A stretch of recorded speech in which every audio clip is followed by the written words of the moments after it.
ज्ञानतिमिरन्दस्य ज्ञानाञ्जनशलाकया चक्षुरुन्मिलितं येन तस्मै श्रीगुरवे नमः। श्रीचैतन्यमनोभीष्टं स्थापितं येन भूतले स्वयं रूप कदा मह्यं ददाति स्वपदान्तिकम्। वन्देऽहं श्रीगुरु श्रीयुतापदकमलं वैष्णवांश्च श्रीरूपं सागरजातात् सहगना रघुनाथान्वितं तं सजीवं साद्वैतं सावधूतं परिजनासहितं कृष्णचैतन्यदेवं श्रीराधा कृष्णपादान् सहगना ललिता श्रीविशाखान्वितं च। नमो ओं विष्णुपादाय कृष्णप्रेष्ठाय भूतले श्रीमते भक्तिवेदांत स्वामिति नामिने। नमस्ते सरस्वती देवे गौरवाणी प्रचारिणे निर्विशेष शून्यवादी पाश्चात्यदेशतारिणे वंशकल्पतरुभ्यश्च कृपा सिन्धुभ्येव च पतितानां पावनेभ्यो वैष्णवेभ्यो नमो नमः। जय श्री कृष्ण चैतन्य प्रभु नित्यानंद श्री अद्वैत गदाधर श्रीवासादि गौर भक्तवृंद। हरे कृष्णा कृष्णा कृष्णा हरे हरे हरे राम राम राम हरे हरे। हरे कृष्णा। टेक्स्ट 37। तन्मे धर्म भृतां श्रेष्ठ स्थानं निर्देष्टुमर्हसि यत्रैव नियतो वत्स्य आतिष्ठं ते अनुशासनम्। Translation. Therefore, O chief among the protectors of religion, please fix some place for me where I can live permanently under the protection of your government. तो कली को यहाँ पे समझ में आता है कि मैं परीक्षित का आश्रय नहीं लूँगा तो परीक्षित मुझे मार देंगे। तो इसलिए कली अपने बुद्धिमत्ता से परीक्षित को बोलते हैं, अभी मैं भी आपका आश्रय लिया है और आप कौन हैं? धर्म भृताम श्रेष्ठ। आप सबसे धर्म के जो पालन करते हैं, धर्म के जो रक्षा करते हैं, उससे उनमें से सबसे सर्वश्रेष्ठ आप हैं। इसलिए आपका कर्तव्य है जो आपके शरण लिया है उसकी रक्षा करना। तो इसलिए कृपा करके आप मुझे भी स्थान दीजिए आपके राज्य में। परपोर्ट। द पर्सनालिटी ऑफ कली addressed Maharaj Parikshit as a chief among the protectors of religiosity, because the king refrained from killing the person who surrendered unto him. तो यहाँ पे कली जो अधर्म का प्रतिनिधि है वो जानता है कि परीक्षित धर्म के प्रतिनिधि है, धर्म भृताम श्रेष्ठ। और क्योंकि परीक्षित धर्म के प्रतिनिधि हैं तो परीक्षित जो उनके आश्रय में जाते हैं ऐसे लोगों का क्षत्रिय होने के नाते वो आश्रय देते हैं। तो ये क्षत्रिय का महान गुण है। जैसा हम देखते हैं कांडव प्रस्थ, जब अर्जुन और कृष्ण टहलने के लिए जा रहे थे एक बार रथ में, तो उस समय अग्निदेव आते हैं और बोलते हैं कि मुझे कांडव प्रस्थ को जलाना है। तो अर्जुन बोलते हैं ठीक है जला लो कांडव प्रस्थ को। तो अग्नि जलाते हैं। उस समय वो वन से एक माया दानव निकलता है।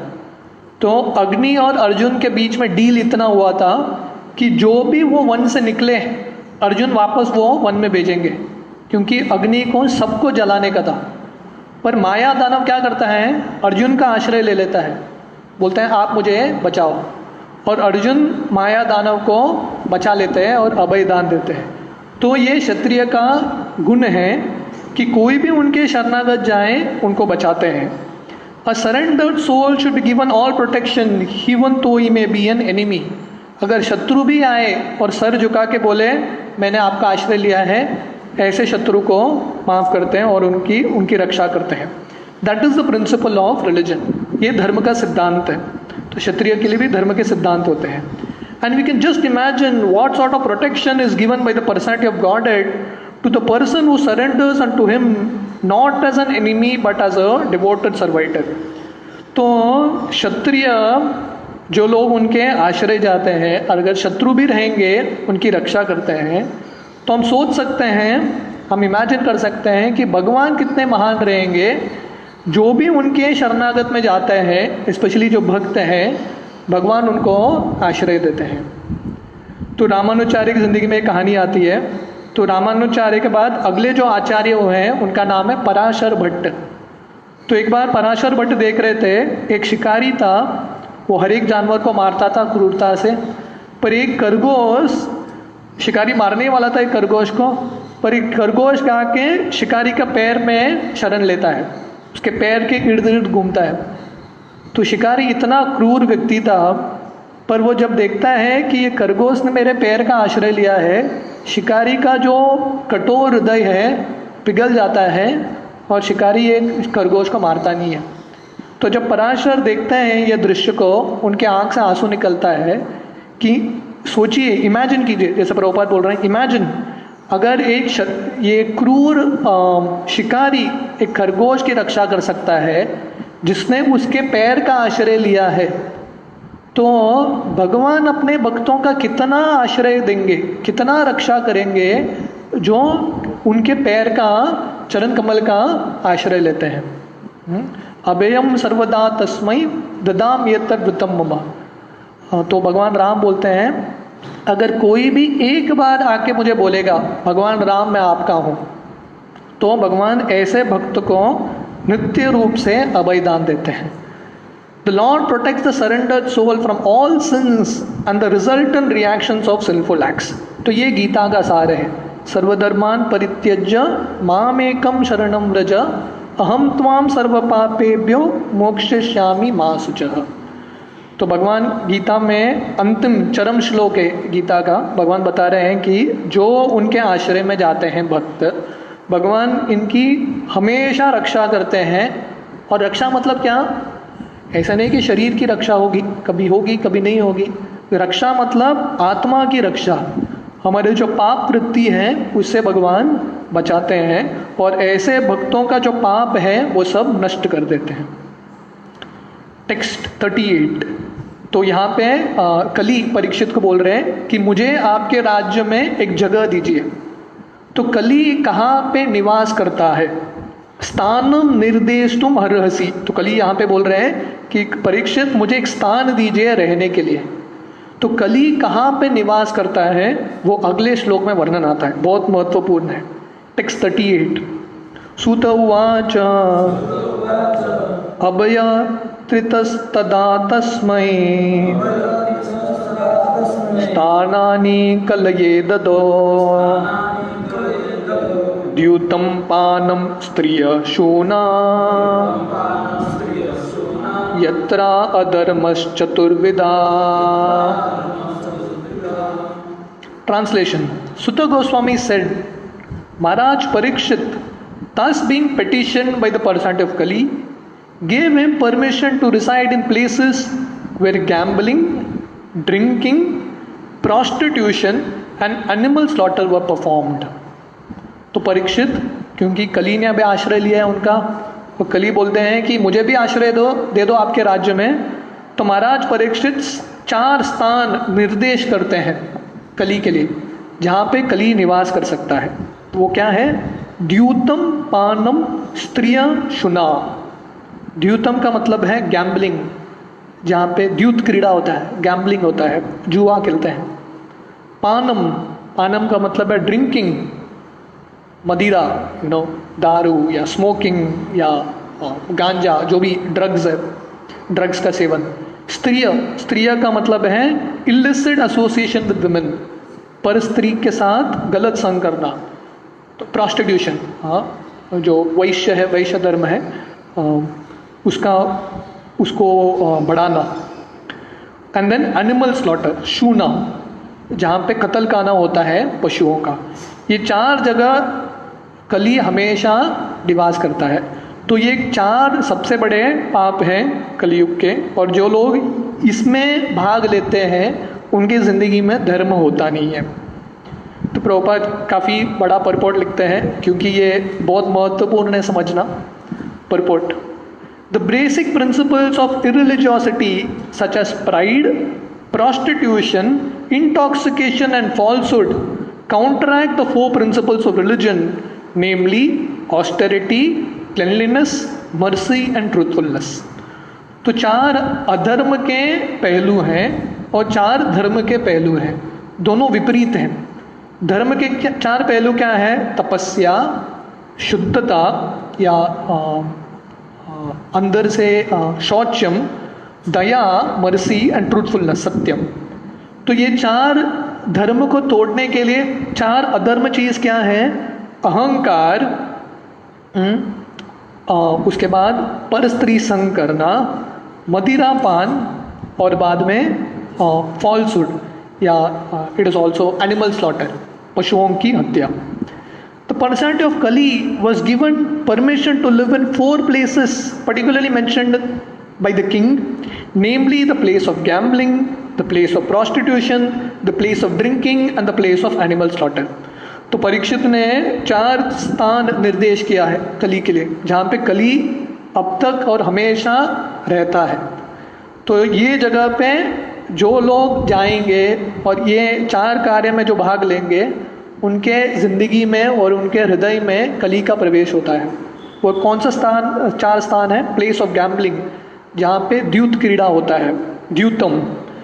प्लेस ऑफ प्रॉस्टिट्यूशन, जहाँ पे परस्त्री संग होता है, या पर पुरुष संग होता है। तीसरा द प्लेस ऑफ ड्रिंकिंग, मदिरा, जहाँ पे लोग सेवन करते हैं। और प्लेस ऑफ एनिमल स्लॉटर, जहाँ पे पशुओं की भरे मात्रा में हत्या होती है। Srila Jiva Goswami directs that drinking against the principles of scriptures such as the Sautramani Yagya, association with women outside marriage and killing animals against the injunctions of scriptures are irreligious। तो जीवा गोस्वामी वो बताते हैं कि धर्म के सिद्धांत के बाहर जो पान करता है, मतलब धर्म में भी थोड़े पदार्थ हैं जिनका सेवन कर सकते हैं, उससे बुद्धि नाश नहीं होता। तो ऐसे धर्म के सिद्धांत के बाहर जो मदिरा पान करता है, या जो शादी के बाहर स्त्रियों का संग करता है, या जो शास्त्र में अनुमति नहीं है इस तरह से पशुओं का हत्या करता है, ये सब लोग अधर्म के संग में जा रहे हैं। In the Vedas, 2 different types of injunctions are there for the pravritas, or those who are engaged in material enjoyment, and for the nivrittas, or those who are liberated from material bondage। तो वेद में 2 मार्ग आते हैं, एक को बोलते हैं प्रवृत्ति मार्ग और दूसरा है निवृत्ति मार्ग। जो प्रवृत्ति मार्ग का पालन करते हैं उनका वर्णन आता है प्रवृत्त, और जो निवृत्ति मार्ग का पालन करते हैं उनका नाम है निवृत्त। तो प्रवृत्ति मार्ग मतलब इंद्रिय भोग का मार्ग, हाँ, मटीरियल एंजॉयमेंट, और निवृत्ति का मार्ग मतलब भौतिक बंधन से छुटकारा पाने का मार्ग। तो एक मार्ग है प्रवृत्ति मार्ग जिसमें व्यक्ति भौतिक दुनिया में फंसता है, बंधता है, और दूसरा मार्ग है जो भौतिक दुनिया के जो तमोगुण, रजोगुण और सत्वगुण का प्रभाव है उससे मुक्त होता है। The ranging injunction for the pravritas is to gradually regulate their activities towards the path of liberation। तो हमेशा ये 2 कैटेगरी के लोग रहेंगे। थोड़े लोग रहेंगे जो चाहेंगे कि मुझे तुरंत मुक्ति चाहिए, तो वो निवृत्ति का मार्ग लेंगे। थोड़े लोग बोलेंगे मुझे मुक्ति चाहिए पर इतना जल्दी नहीं है, मैं थोड़ा इंद्रिय भोग करूँगा, उसके साथ साथ थोड़ा ये भी करूँगा, धर्म का भी पालन करूँगा, तो धीरे धीरे धीरे धीरे मैं बाद में इंद्रिय भोग छोड़ूंगा। तो थोड़े लोग फास्ट ट्रैक पे जाते हैं, जैसे रेल में होता है ना, बॉम्बे में एक लोकल ट्रेन होता है जो स्लो धीमी ट्रेन, और दूसरा होता है एक फास्ट ट्रेन। तो थोड़े लोगों का लक्ष्य है तुरंत फास्ट ट्रेन में बैठ के, एक्सप्रेस ट्रेन में बैठ के निकलना है भगवत धाम। थोड़े लोग बोलते हैं जल्दी क्या है, वहाँ जाने के बाद तो वापस नहीं आने वाला है, तो थोड़ा आराम से जाओ, दुनिया देख के जाओ, अलग अलग स्वाद का आस्वादन करके बाद में जाओ, जल्दी क्या है? कृष्ण तो उधर ही है, कहाँ जाने वाले हैं कृष्ण? अभी गए 10,000 जन्म बाद गए, फर्क क्या पड़ने वाला? धीरे से जाएंगे। तो उन लोगों के लिए धीमी लोकल है, वो क्या है? प्रवृत्ति मार्ग, धीरे धीरे इंद्रिय भोग करते हुए जाओ। तो उसके लिए भी वेद में वर्णन आता है ऐसे कैटेगरी के लोगों के लिए। Therefore, for those who are in the lowest type stage of ignorance and who indulge in wine, women and flesh, drinking by performing Sotra Mani Yagya, association of women by marriage and flesh eating by sacrifices are sometimes recommended. तो कोई बोलेगा अरे वेद में कभी कभी ये जो अलग अलग पशुओं के यज्ञ आते हैं, गोमेध यज्ञ, अश्वमेध यज्ञ, ये सब का वर्णन क्यों आता है? क्योंकि हमेशा थोड़े कैटेगरी के लोग रहेंगे, कुछ भी करो वो मांस का सेवन करेंगे ही करेंगे। तो उनके लिए है कि एटलीस्ट ये तो पालन करके करो, इसलिए धीरे धीरे आप लोगों का बुद्धि विकसित होगा। तो इसलिए भौतिक, प्रभुपाद बहुत जगह पे बताते हैं, भौतिक इंद्रिय तृप्ति मतलब 3 चीज, वाइन, विमेन एंड फ्लैश, इसको संस्कृत में बोलते हैं, ये 3 म है, मदिरा, मैथुन और मांस। भौतिक दुनिया का आनंद मतलब ये 3 चीज़ ही है। मदिरा चाहिए एक बॉटल साथ में, किंगफिशर का या जो भी हो, बाद में मैथुन चाहिए, स्त्री संग चाहिए, और मांस चाहिए। इसके बिना लोगों का जिंदगी चलता नहीं है। तो इन लोगों के लिए है कि ठीक है आप लोगों को मदिरा पीना है तो एक यज्ञ है जिसका नाम है सोत्रा मणि यज्ञ, वो करके एक तरीका है, थोड़ा जो मदिरा है उसका सेवन कर सकता है। जिनको स्त्री का संग करना है तो उसके लिए शादी का इंस्टीट्यूशन है, और जिन लोगों को मांस का सेवन करना है तो उन लोगों को यज्ञ है, एक तरीका है, अमावस्या के दिन काली के प्रति यज्ञ करके बलि चढ़ा के सेवन कर सकते हैं। Such recommendations in the Vedic literatures are meant for a particular class of men and not for all. तो ये बहुत महत्वपूर्ण है। तब जब वेद में ये वर्णन आता है कि ये सब तरीका है जिससे आप ये गलत चीज़ों का सेवन कर सकते हैं, इसका ये मतलब नहीं है कि अभी वेद ने सैंक्शन दे दिया, छापा मार दिया, सब लोग खुलेआम करो, नहीं। उसका ये मतलब है जिसको कंट्रोल नहीं होता है वो ये मार्ग का पालन करो। But because they are injunctions to the Vedas of particular types of persons, such activities by the pravrittas are not considered adharma. तो जो हालांकि ये करना सही नहीं है, फिर भी क्योंकि वेद के पालन होते हुए हो रहा है, इसकी गिनती अधर्म में नहीं होता, इसका गिनती प्रवृत्ति मार्ग में होता है, पर अधर्म में गिनती नहीं होता। One man's food may be poison for others. Similarly, what is recommended for those in the mode of ignorance may be poison for those in the mode of goodness.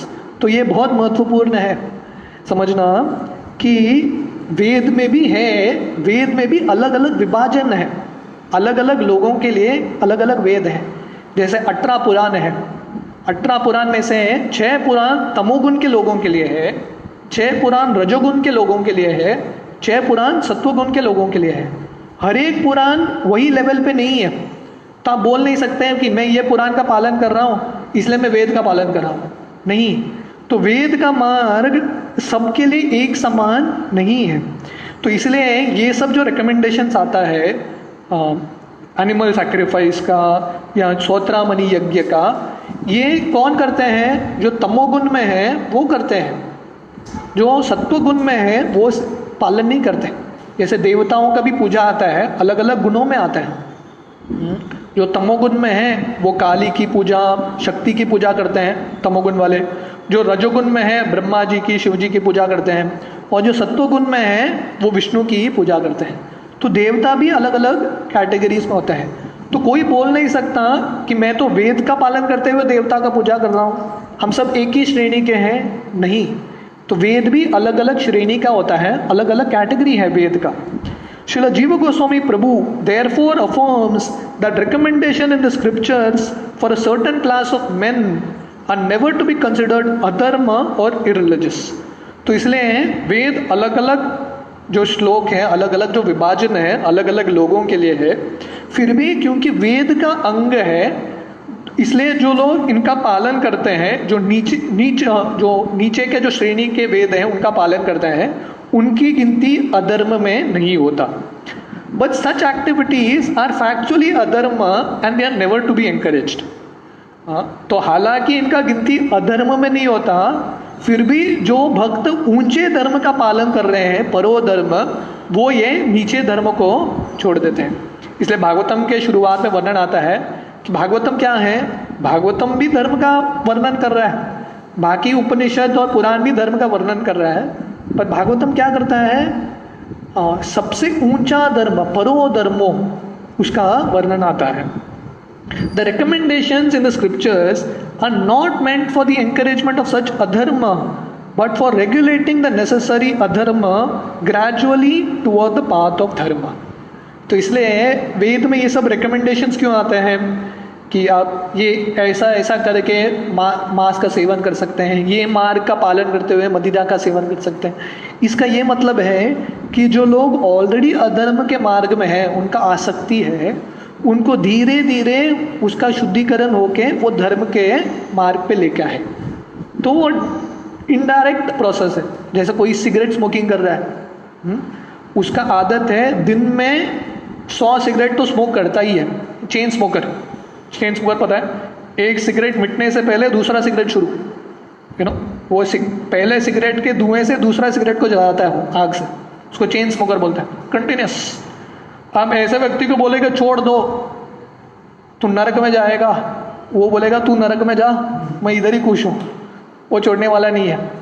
तो ऐसे व्यक्ति को क्या बोलना पड़ेगा, तुम 100 कर रहे हो, कल से 99 करो तो खुश हो जाएगा.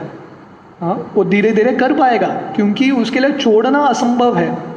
तो वैसे ही जो लोग ऑलरेडी अधर्म के मार्ग में लगे हैं, आप उनको बोलो छोड़ दो, वो लोग कुछ करेंगे ही नहीं. तो उनके लिए वेद का मार्ग है, ठीक है आप करो, तो धीरे धीरे धर्म के मार्ग की ओर आओ.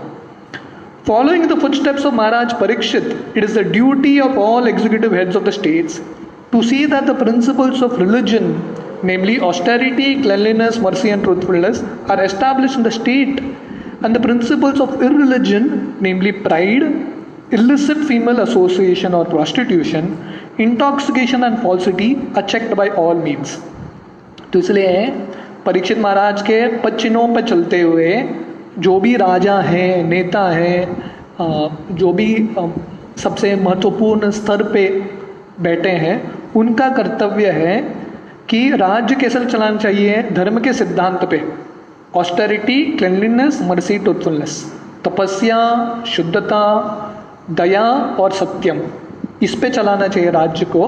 और अधर्म के जो कंबे हैं, अहंकार, परस्त्री संग, और मदिरापान, नशा और जो द्यूत क्रीड़ा है, इससे बच के रहना चाहिए. And to make the best use of the bad bargain, the person of कली may be transferred to places of gambling, drinking, prostitution and slaughterhouses if there are any places like that. तो इसलिए कली ये 4 जगह चुनता है जहाँ पे ये 4 चीज़ होते हैं, द्यूत क्रीड़ा, मदिरापान, परस्त्री संग और कतलखाना. और क्योंकि महाराज परीक्षित के समय ये जगह कुछ था ही नहीं, हार्डली एनी प्लेसेस, बहुत दुर्लभ था कि ये सब चीज़ हो रहा था. तो वो महाराज परीक्षित का समय था, पर अभी हर एक कोने पे ये 4 चीज़ मिलेंगे, है कि नहीं. आप किधर भी जाओ कतलखाना मिलेगा, मांस मिलेगा. यहाँ तक कि आप मथुरा भी जाओ, मथुरा जन्मभूमि से बाहर निकलते निकलते बहुत सारा शॉप दिखेगा जहाँ पे मीट, मांस पड़ा है, मांस बेच रहे हैं लोग. तो मांस का दुकान हर एक कोने पे, मदिरा का दुकान हर एक कोने पे. ये कलयुग का लक्षण है.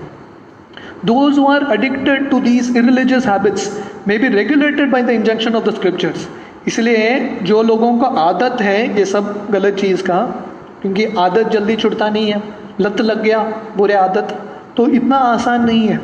तो इसलिए ग्रंथों का आश्रय लेके हमको धीरे धीरे ये हैबिट्स को रेगुलेट करना है. In no circumstances should they be encouraged by any state. तो हालांकि लोग ये करेंगे ही करेंगे थोड़े लोग, पर राज्य को गवर्नमेंट का इम्पॉर्टेंट है कि गवर्नमेंट ये चीज़ों को encourage नहीं करे, क्योंकि ऑलरेडी लोगों में कीड़ा है ये सब करने का। गवर्नमेंट और प्रोत्साहन देगा तो लोग ये करते रहेंगे बड़े मात्रा में। In other words, the state should categorically stop all sorts of gambling, drinking, prostitution and falsity. तो इसका मतलब है राज्य को सिस्टमैटिकली प्लान करना चाहिए कि ये जो द्यूत क्रीड़ा है, मदिरापान है, परस्त्री संघ है और जो पशुओं का हत्या है, धीरे धीरे इसको रोके। The state which wants to eradicate corruption by majority may introduce the principles of religion in the following manner. तो प्रभुपाद 3 स्टेप दे रहे हैं जो गवर्नमेंट्स के लिए। ये 3 चीज़ का पालन करेंगे तो क्या होगा? धर्म बढ़ेगा और अधर्म घटेगा, जो भ्रष्टाचार है वो घटेगा। तो क्या आजकल के लोगों के लिए सुनना हजम नहीं होगा, it's not easy to digest, पर प्रभुपाद के शब्दों में बहुत सारा ज्ञान है। तो प्रभुपाद बता रहे हैं 3 चीज़। Prabhupada explain 3 points. First point 1, two compulsory fasting days in a month if not more austerity. तो प्रभुपाद बता रहे हैं पहला, महीने में 2 बार कंपल्सरी फास्टिंग एकादशी के दिन महीने में 2 बार एकादशी गिरता है ना, इतना तो तपस्या होना ही चाहिए लोगों में। इवन फ्रॉम, प्रभुपाद बता रहे हैं ये किसके लिए? बहुत बहुत तरीकों से है। पहला स्वास्थ्य के हिसाब से भी बराबर है, 2 दिन का एटलीस्ट फास्टिंग।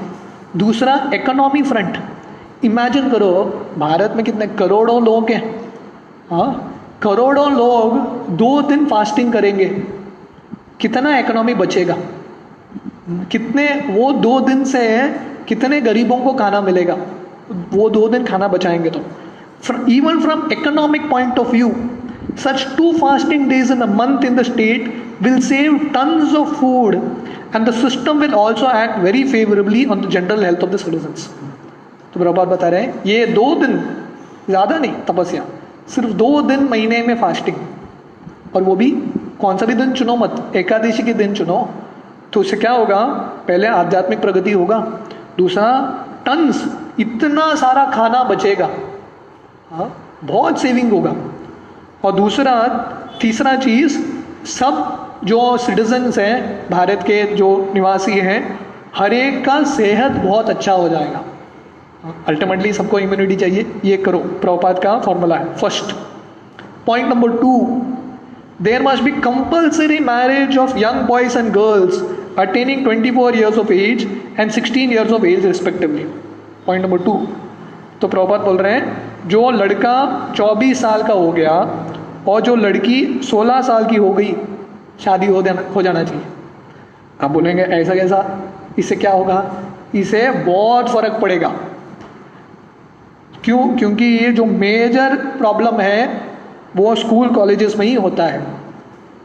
बच्चे पढ़ाई के नाम पे जाते हैं पर अट्रैक्शन हो जाता है, तो ये अट्रैक्शन से बहुत गलत चीज़ होने लगता है। क्योंकि क्या होता है, एक लड़का और लड़की नेचुरली जब एक उम्र में आ जाते हैं, वो अट्रैक्शन स्वाभाविक है, तो इसलिए शादी हो गया तो वो लड़के के प्रति, जिसका उसका शादी हुआ है, रिश्ता हुआ है, और वो लड़के को वो लड़की के प्रति नेचुरली अट्रैक्शन बढ़ेगा। पर जब नहीं हुआ है शादी तो क्या होता है, क्योंकि उम्र बढ़ गया, वो भावनाएं आ गई, तो लड़की हर एक लड़के को लाइन मारती रहेगी और लड़का ढूंढता रहेगा मेरा पार्टनर कौन है। तो इसमें बहुत गड़बड़ होता है। तो अभी के लिए आधुनिक समाज के लिए ये सुनने के लिए it might be little controversial, revolutionary, पर इसमें बहुत मर्म है। There is no harm in coeducation in schools and colleges provided the boys and girls are duly married, and in case there is an intimate connection between male and female student, they should be married properly without illicit relation. तो प्रभुपाद बोल रहे हैं ठीक है, हमारी वैदिक संस्कृति है, लड़का का एजुकेशन अलग होता है और लड़की का अलग होता है, को एजुकेशन होता नहीं है, हमारा वैदिक संस्कृति नहीं है। तो प्रभुपाद बोल रहे हैं ठीक है, को एजुकेशन भी चलेगा, लड़का लड़की साथ में आके पढ़ सकते हैं, पर दोनों का शादी हुआ होना चाहिए पहले से ही और प्रभुपाद बोल रहे हैं पर नहीं हुआ और संग हो गया तो उनका शादी हो जाना चाहिए। प्रभुपाद ने शुरू किया। जब प्रभुपाद अमेरिका गए उस समय हिप्पी लोग थे, लड़के लड़की नौजवान 16 साल 18 साल के बच्चे आते थे प्रभुपाद के पास, और मतलब कुत्ते बिल्ली की तरह उनका ज़िंदगी था, किसी के साथ संग करो, शादी नहीं, कुछ नहीं, नो रूल्स रेगुलेशंस। तो इसको लिव इन रिलेशन बोलते हैं। तो लड़का लड़की साथ में रहते हैं एक ही घर में, पर शादी नहीं हुआ है। ऐसे बहुत सारे केसेस लड़का लड़की प्रभुपाद के पास आए, प्रभुपाद ने सबका शादी करा के दिया। श्याम सुंदर प्रभु का मालती उनके गर्लफ्रेंड है, पहले के जो गर्लफ्रेंड है उनका शादी करा के दिया। प्रभुपाद ने इन सबका शादी करा के दिया, क्योंकि प्रभुपाद बोले ऐसा साथ में नहीं रहते हैं, लड़का लड़की साथ में रहते हैं मतलब शादी हुआ होना चाहिए। तो प्रभुपाद ने विवाह संस्कार जो अमेरिका में पता ही नहीं था लोगों को क्या होता है, प्रभुपाद ने सिखाया। सो ये संस्कृति है। The divorce act is encouraging prostitution and this should be abolished. तो प्रभुपाद बता रहे हैं जो डाइवोर्स है वो नहीं होना चाहिए। तो सभ्य समाज में एक बार शादी हो गया तो वो सहन करके चलना चाहिए। Point number 3, the citizen of the state must give in charity up to 50% of their income for the purpose of creating a spiritual atmosphere in the state or in human society, both individually and collectively. तो प्रभुपाद बता रहे हैं तीसरा point, राज्य का हर एक सदस्य को उसका 50% जो इनकम है किसको देना चाहिए? स्पिरिचुअल ऑर्गेनाइजेशन को देना चाहिए। क्यों? क्योंकि उससे पूरे समाज में संस्कृति आएगा, आध्यात्मिक ओर की ओर, आध्यात्मिक जीवन की ओर वो बढ़ सकते हैं। तो इसका और एक दो पैराग्राफ है, हम आज शाम को पढ़ेंगे। Will continue this. Hare Krishna, बहुत बहुत धन्यवाद।